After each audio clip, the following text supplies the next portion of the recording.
tale of the bull and the ass. Know, O my daughter, that there once was a merchant who owned much money and many men, and who was rich in cattle and camels. He had also a wife and family, and he dwelt in the country, being experienced in husbandry and devoted to agriculture. Now Allah Most High had endowed him with understanding the tongues of beasts and birds of every kind, but under pain of death if he divulged the gift to any. So he kept it secret for very fear. He had in his cow-house a bull and an ass, each tethered in his own stall, one hard by the other. As the merchant was sitting near hand one day with his servants, and his children were playing about him, he heard the bull say to the ass, "Hail and health to thee, O father of waking, for that thou enjoyest rest and good ministering. All under thee is clean, swept, and fresh sprinkled. Men upon thee and feed thee, and thy provaunt is sifted barley, and thy drink pure spring water, while I, unhappy creature, am led forth in the middle of the night, when they set on my neck the plough and a something called yoke, and I tire at cleaving the earth from dawn of day till set of sun. I am forced to do more than I can, and to bear all manner of ill treatment from night to night, after which they take me back with my sides torn, my neck flayed, mine eyelids sored with tears. Then they shut me up in the byre, and throw me beans and crushed straw mixed with dirt and chaff, and I lie in dung, and filth and foul stinks through the livelong night. But you are ever in a place swept and sprinkled and cleansed, and you are always lying at ease, save when it happens, and seldom enough, that the master has some business, when he mounts you and rides you to town, and returns with you forthright. So it happens that I am toiling and distressed, while you take your ease and your rest. You sleep while I am sleepless, I hunger still while you eat your fill, and I win contempt while you win goodwill." When the bull speaking ceased, the ass turned toward him and said, "O broad of brow, O you lost one, he lied not who dubbed you bull-head. For you, O father of a bull, have neither forethought nor contrivance. You are the simplest of simpletons, and you know not of good advisers. Hast you not heard the saying of the wise? For others these hardships and labors I bear, and theirs is the pleasure, and mine is the care. As the bleacher who blackens his brow in the sun, to whiten the raiment which other men wear. But you, O fool, are full of zeal, and you toil and moil before the master, and you tear and wear and slay yourself for the comfort of another. Have you never heard the saw that says, 'None to guide, and from the way go awide'? You wend forth at the call to dawn prayer, and you return not till sundown, and through the livelong day you endure all manner of hardships, to wit, beating and belaboring and bad language. Now hearken to me, Sir Bull. When they tie you to your stinking manger, you paw the ground with your forehand, and lash out with your hind hoofs, and push with your horns, and bellow aloud, so they deem you contented. And when they throw you your fodder, you fall on it with greed, and hasten to line your fair fat paunch. But if you accept my advice, it will be better for you, and you will lead an easier life even than mine. When you go afield, and they lay the thing called yoke on your neck, lie down, and rise not again, though happily they swinge you. And if you rise, lie down a second time. And when they bring you home and offer you your beans, fall backwards and only sniff at your meat and withdraw thee, and taste it not, and be satisfied with your crushed straw and chaff. And on this wise feign you are sick, and cease not doing this for a day, or 2 days, or even 3 days, so you shall have rest from toil and moil. When the bull heard these words, he knew the ass to be his friend, and thanked him, and said, Right is your rede, and prayed that all blessings might requite him, and cried, O Father Awakener, through thee I have made up for my failings. Now the merchant, O my daughter, understood all that passed between them. Next day the driver took the bull, and settling the yoke on his neck, made him work as wont. But the bull began to shirk his plowing according to the advice of the ass, and the plowman drubbed him till he broke the yoke and made off. But the man caught him up and leathered him till he despaired of his life. Not the less, however, would he do nothing but stand still and drop down till the evening. Then the herd led him home and stabled him in his stall. But he drew back from his manger, and neither stamped, nor ramped, nor butted, nor bellowed as he wont, whereat the man wondered. He brought him the beans and husks, but he sniffed at them and left them, and lay down as far from them as he could, and passed the whole night fasting. The peasant came next morning, and seeing the manger full of beans, the crushed straw untasted, and the ox lying on his back in sorriest plight, with legs outstretched and swollen belly, he was concerned for him, and said to himself, By Allah, he has assuredly sickened, and this is the cause why he would not plough yesterday. Then he went to the merchant and reported, O my master, the bull is ailing. He refused his father last night, nay more, he has not tasted a scrap of it this morning. Now the merchant farmer understood what all this meant, because he had overheard the talk between the bull and the ass. So quoth he, Take that rascal donkey, and set the yoke on his neck, and bind him to the plough, and make him do bull's work.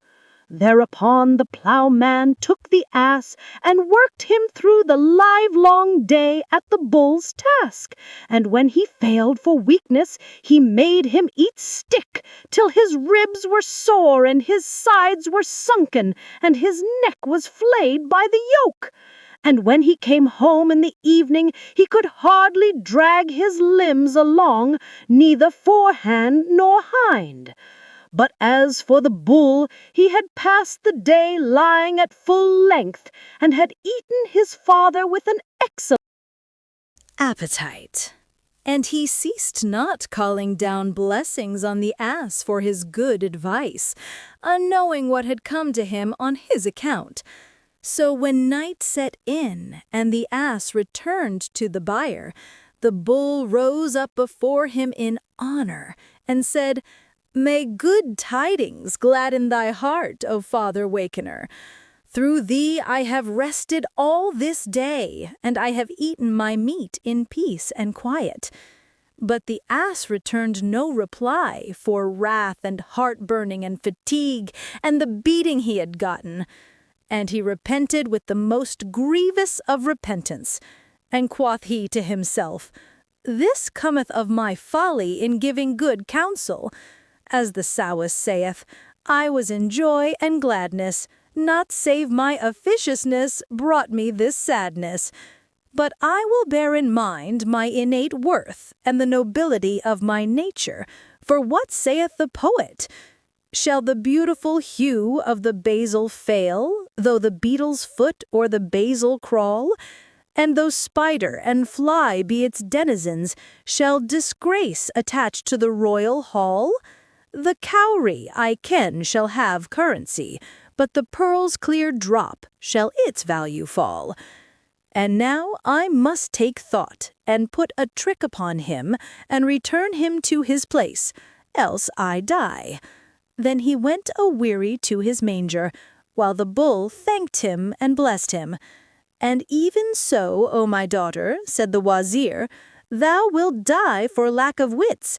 Therefore sit thee still, and say naught, and expose not thy life to such stress, for by Allah, I offered thee the best advice, which cometh of my affection and kindly solicitude for thee." "O my father," she answered, "needs must I go up to this king and be married to him."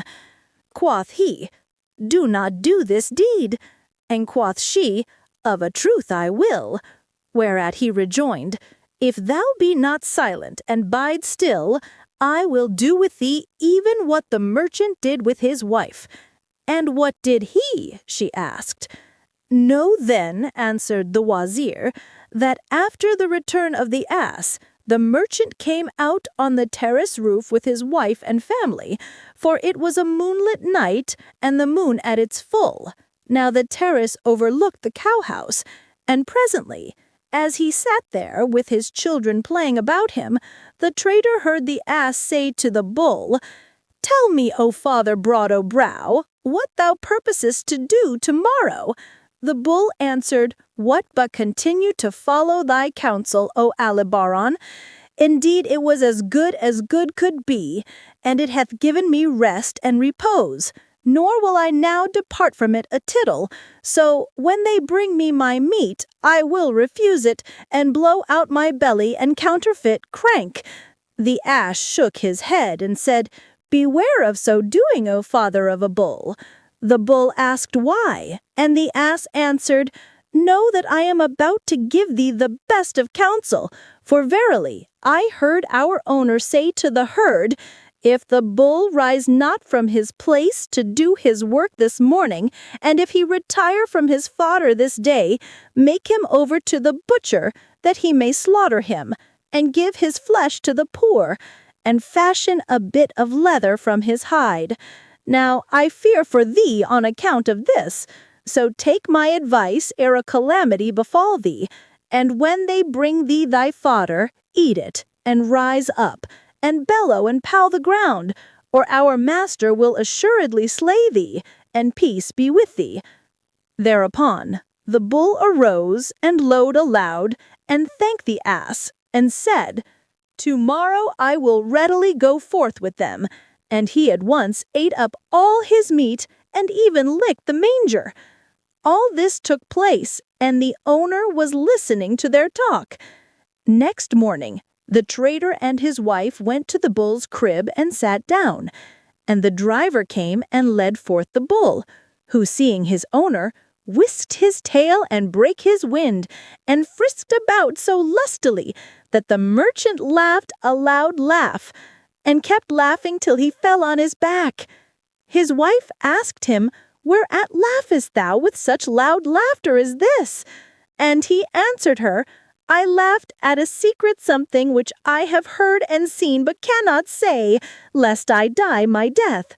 She returned, "Perforce thou must discover it to me, and disclose the cause of that laughing, even if thou come by thy death." But he rejoined, "I cannot reveal what beasts and birds say in their lingo for fear I die." Then quoth she, "By Allah, thou liest. This is a mere pretext. Thou laughest at none save me, and now thou wouldst hide somewhat from me. But by the Lord of the heavens, and thou disclose not the cause, I will no longer cohabit with you. I will leave you at once." And she sat down and cried. Whereupon the merchant said, "Woe betide thee! What means thy weeping? Fear Allah and leave these words, and query me no more questions. Needs must thou tell me the cause of that laugh." And he replied, "Thou wottest that when I prayed Allah to vouchsafe me understanding of the tongues of beasts and birds, I made a vow never to disclose the secret to any under pain of dying on the spot." "But no matter," cried she, "tell me what secret passed between the bull and the ass, and die this very hour an thou be so minded. And she ceased not to importune him till he was worn out and clean distraught. So at last he said, Summon thy father and thy mother and our kith and kin and sundry of our neighbors, which she did. And he sent for the Kazi and his assessors, intending to make his will and reveal to her his secret and die the death, for he loved her with love exceeding, because she was his cousin, the daughter of his father's brother, and the mother of his children, and he had lived with her a life of 120 years. Then having assembled all the family and the folk of his neighborhood, he said to them, By me there hangs a strange story, and it's such that if I discover the secret to any, I am a dead man. Therefore quoth every one of those present to the woman, Allah upon thee, leave this sinful obstinacy and recognize the right of this matter, lest happily thy husband and the father of thy children die. But she rejoined, I will not turn from it till he tell me, even if he come by his death. So they ceased to urge her, and the trader rose from among them and repaired to an outhouse to perform wuzu ablution, and thereafter he purposed to return and tell them his secret, and die the death. Now, daughter Shahrazad, that merchant had in his outhouses 50 hens under one cock, and while making ready to farewell his folk, he heard one of his many farm dogs thus address the cock, who was flapping his wings and crowing lustily and jumping from one hen's back to another and treading all in turn, saying, O Chanticleer, how mean is thy wit, and how shameless is thy conduct! Be he disappointed who brought thee up! Art thou not ashamed of your doings on such a day as this? And what, asked the rooster, hath occurred this day? When the dog answered, Dost thou not know that our master is this day making ready for his death? His wife is resolved that he shall disclose the secret taught him by Allah, and the moment he so doeth, he shall surely die. We dogs are all a mourning, but thou clappest thy wings and clarionest thine loudest and treadest hen after hen. Is this an hour for pastime and pleasuring? Art thou not ashamed of yourself? Then by Allah, quoth the cock, is our master a lack-wit, and a man scanty of sense. If he cannot manage matters with a single wife, his life is not worth prolonging. Now, I have some 50 dame partlets, and I please this and provoke that, and starve one and stuff another, and through my good governance, they are all well under my control. This our master pretends to wit and wisdom, and he hath but one wife, and yet knows not how to manage her. Asked the dog, What then, O cock, should the master do to win clear of his strait? He should arise forthright, answered the cock, and take some twigs from yon mulberry tree, and give her a regular back-basting and rib-roasting till she cry, I repent, O my lord. I will never ask you a question as long as I live. Then let him beat her once more, and soundly. And when he shall have done this, he shall sleep free from care and enjoy life. But this master of ours owns neither sense nor judgment. Now, daughter Shahrazad, continued the wazir, I will do to you as that husband did to that wife. Said Shahrazad, And what did he do? He replied, When the merchant heard the wise words spoken by his cock to his dog, he arose in haste and sought his wife's chamber, after cutting for her some mulberry twigs and hiding them there, and then he called to her, Come into the closet that I may tell you the secret while no one sees me, and then die. She entered with him, and he locked the door and came down upon her with so sound a beating of back and shoulders, ribs, arms, and legs, saying the while, Wilt thou ever be asking questions about what concerneth thee not? That she was well nigh senseless. Presently she cried out, I am of the repentant. By Allah, I will ask thee no more questions, and indeed I repent sincerely and wholesomely. Then she kissed his hand and feet, and he led her out of the room submissive as a wife should be. Her parents and all the company rejoiced, and sadness and mourning were changed into joy and gladness. Thus the merchant learnt family discipline from his cock, and he and his wife lived together the happiest of lives until death. And thou also, O my daughter, continued the wazir, unless thou turn from this matter, I will do by thee what that traitor did to his wife. But she answered him with much decision, I will never desist, O my father, nor shall this tale change my purpose. Leave such talk and tattle. I will not listen to thy words, and if thou deny me, I will marry myself to him despite the nose of thee.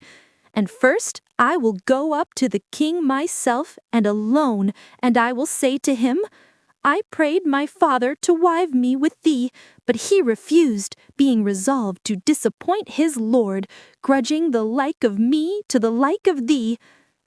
Her father asked, Must this needs be? And she answered, Even so. Hereupon the wazir, being weary of lamenting and contending, persuading and dissuading her, all to no purpose, went up to King Shahryar, and after blessing him and kissing the ground before him, told him all about his dispute with his daughter from first to last, and how he designed to bring her to him that night. The king wondered with exceeding wonder, for he had made an especial exception of the wazir's daughter, and said to him, O most faithful of counselors, how is this? Thou wotest that I have sworn by the raiser of the heavens that after I have gone in to her this night, I shall say to you on the morrow's morning, Take her and slay her, and if thou slay her not, I will slay thee in her stead without fail. Allah guide thee to glory and lengthen thy life, O king of the age, answered the wazir. It is she that hath so determined. All this have I told her and more, but she will not hearken to me, and she persisteth in passing this coming night with the king's majesty. So Shahryar rejoiced greatly, and said, 'Tis well. Go get her ready, and this night bring her to me. The wazir returned to his daughter and reported to her the command, saying, Allah make not thy father desolate by thy loss. But Shahrazad rejoiced with exceeding joy, and gat ready all she required, and said to her younger sister Dunyazad, Note well what directions I entrust to thee. When I have gone in to the king, I will send for you, and when you come to me and see that he hath had his carnal will of me, you say to me, O my sister, an thou be not sleepy, recite to us some new story, delectable and delightsome, the better to speed our waking hours. And I will tell you a tale which shall be our deliverance, if so Allah please, and which shall turn the king from his bloodthirsty custom. Dunyazad answered, With love and gladness. So when it was night, their father the wazir carried Shahrazad to the king, who was gladdened at the sight, and asked, Hast thou brought me my need? And he answered, I have. But when the king took her to his bed, and fell to toying with her, and wished to go into her, she wept, which made him ask, What aileth thee? She replied, O king of the age, I have a younger sister, and lief would I take leave of her this night before I see the dawn. So he sent at once for Dunyazad, and she came and kissed the ground between his hands, when he permitted her to take her seat near the foot of the couch. Then the king arose, and did away with his bride's maidenhead, and the three fell asleep. But when it was midnight, Shahrazad awoke, and signaled to her sister Dunyazad, who sat up and said, Allah upon you, O my sister, recite to us some new story, delectable and delightsome, the better to speed our waking hours. And I will tell you a tale which shall be our deliverance, if so Allah please, and which shall turn the king from his bloodthirsty custom?" Dunyazad answered, "With love and gladness." So when it was night, their father the wazir carried Shahrazad to the king, who was gladdened at the sight, and asked, "Hast thou brought me my need?" And he answered, "I have." But when the king took her to his bed, and fell to toying with her, and wished to go into her, she wept, which made him ask, "What aileth thee?" She replied, "O king of the age, I have a younger sister, and lief would I take leave of her this night before I see the dawn." So he sent at once for Dunyazad, and she came and kissed the ground between his hands, when he permitted her to take her seat near the foot of the couch. Then the king arose and did away with his bride's maidenhead, and the three fell asleep. But when it was midnight, Shahrazad awoke and signaled to her sister Dunyazad, who sat up and said, "Allah upon you, O my sister, recite to us some new story, delectable and delightsome, the better to speed our waking hours. And I will tell you a tale which shall be our deliverance, if so Allah please, and which shall turn the king from his bloodthirsty custom." Dunyazad answered, "With love and gladness."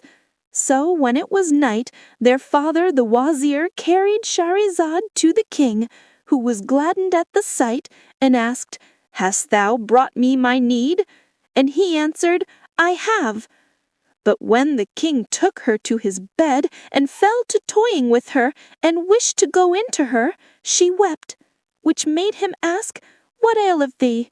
She replied, "O king of the age, I have a younger sister, and lief would I take leave of her this night before I see the dawn." So he sent at once for Dunyazad, and she came and kissed the ground between his hands, when he permitted her to take her seat near the foot of the couch.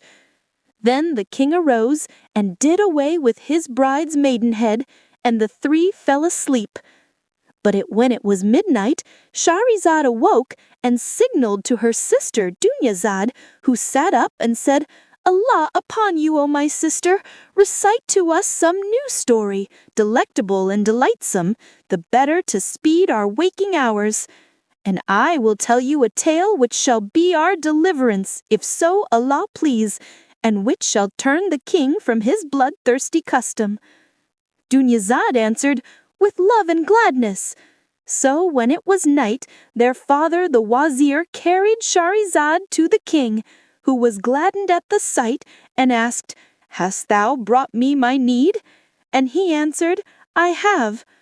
But when the king took her to his bed, and fell to toying with her, and wished to go into her, she wept, which made him ask, "What aileth thee?" She replied, "O king of the age, I have a younger sister, and lief would I take leave of her this night before I see the dawn." So he sent at once for Dunyazad, and she came and kissed the ground between his hands, when he permitted her to take her seat near the foot of the couch. Then the king arose and did away with his bride's maidenhead, and the three fell asleep. But when it was midnight, Shahrazad awoke and signaled to her sister Dunyazad, who sat up and said, "Allah upon you, O my sister, recite to us some new story, delectable and delightsome, the better to speed our waking hours. And I will tell you a tale which shall be our deliverance, if so Allah please, and which shall turn the king from his bloodthirsty custom." Dunyazad answered, "With love and gladness." So when it was night, their father the wazir carried Shahrazad to the king, who was gladdened at the sight, and asked, "Hast thou brought me my need?" And he answered, "I have." But when the king took her to his bed, and fell to toying with her, and wished to go into her, she wept, which made him ask, "What aileth thee?" She replied, "O king of the age, I have a younger sister, and lief would I take leave of her this night before I see the dawn." So he sent at once for Dunyazad, and she came and kissed the ground between his hands, when he permitted her to take her seat near the foot of the couch. Then the king arose and did away with his bride's maidenhead, and the three fell asleep. But when it was midnight, Shahrazad awoke and signaled to her sister Dunyazad, who sat up and said, Allah upon you, O my sister, recite to us some new story, delectable and delightsome, the better to speed our waking hours. And I will tell you a tale which shall be our deliverance, if so Allah please, and which shall turn the king from his bloodthirsty custom. Dunyazad answered, with love and gladness.